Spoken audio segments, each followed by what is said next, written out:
Most Americans don't realize this, but the moment they swipe a credit card, they are not actually spending money. They are committing future income without fully understanding the consequences. That single swipe feels small, routine, harmless, but it quietly locks them into a system that was never designed to be paid off quickly. This isn't about being careless or irresponsible. It isn't about bad habits or poor discipline. It's about design, a financial system that looks helpful, feels normal, and quietly keeps millions of people paying for years. Most people don't notice the trap at the beginning because nothing feels wrong.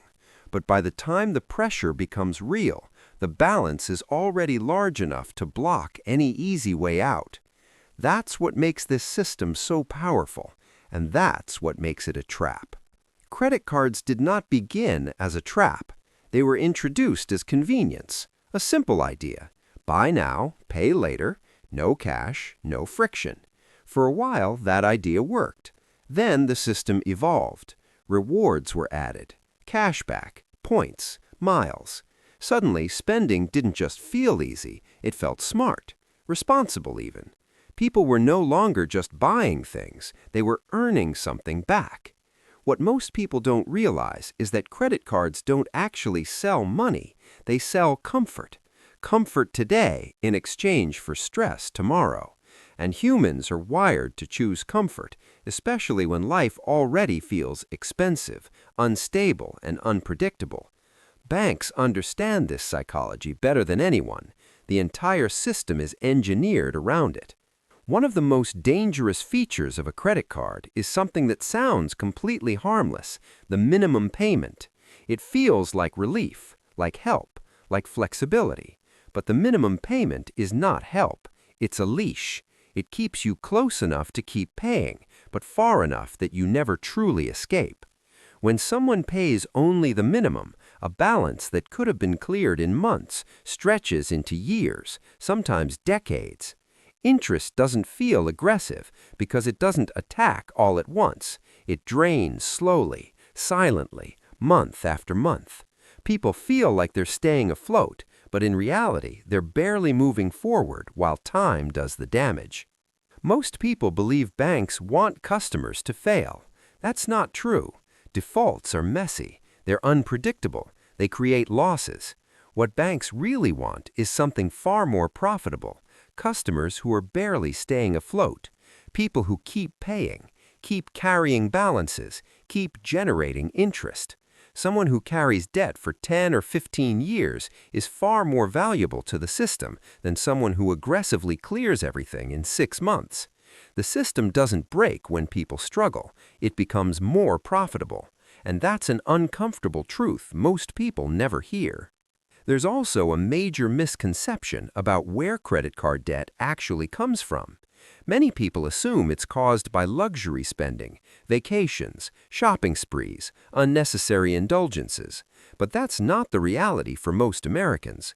Credit card debt is overwhelmingly tied to everyday life: groceries, gas, medical bills, insurance gaps, rent shortfalls, emergency repairs. Debt doesn't attach itself to yachts, it attaches itself to bridges, temporary solutions people are forced to live on. And millions of Americans are forced to live there, not because they're reckless, but because wages have grown slowly while the cost of living has risen much faster. Housing costs have climbed dramatically over the past few decades. Healthcare remains expensive even for insured individuals. Insurance premiums, childcare, education, and transportation now consume a much larger share of income than they once did. When income fails to keep up with these costs, credit fills the gap, not for luxury, but for stability. Credit cards quietly become a survival tool. And once debt becomes part of survival, it stops feeling optional. It becomes structural, built into everyday life. Rewards programs make this system even more dangerous. Cashback, points, and miles feel like winning, but the math almost never favors the consumer.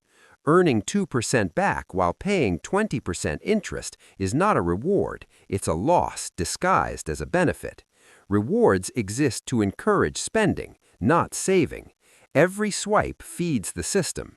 The more normal spending feels, the less visible the cost becomes. Over time, people stop seeing the interest altogether.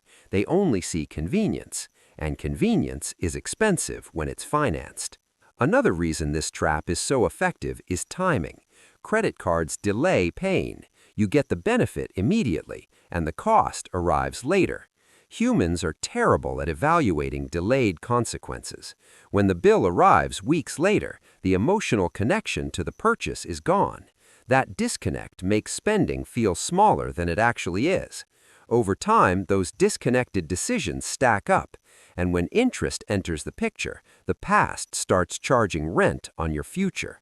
The most important thing to understand is that credit card debt is not a personal failure. It's not a lack of intelligence. It's not a moral flaw. It's financial architecture. The system is designed to encourage spending, normalize debt, delay discomfort, and monetize time. When millions of people fall into the same pattern, it isn't coincidence, it's design.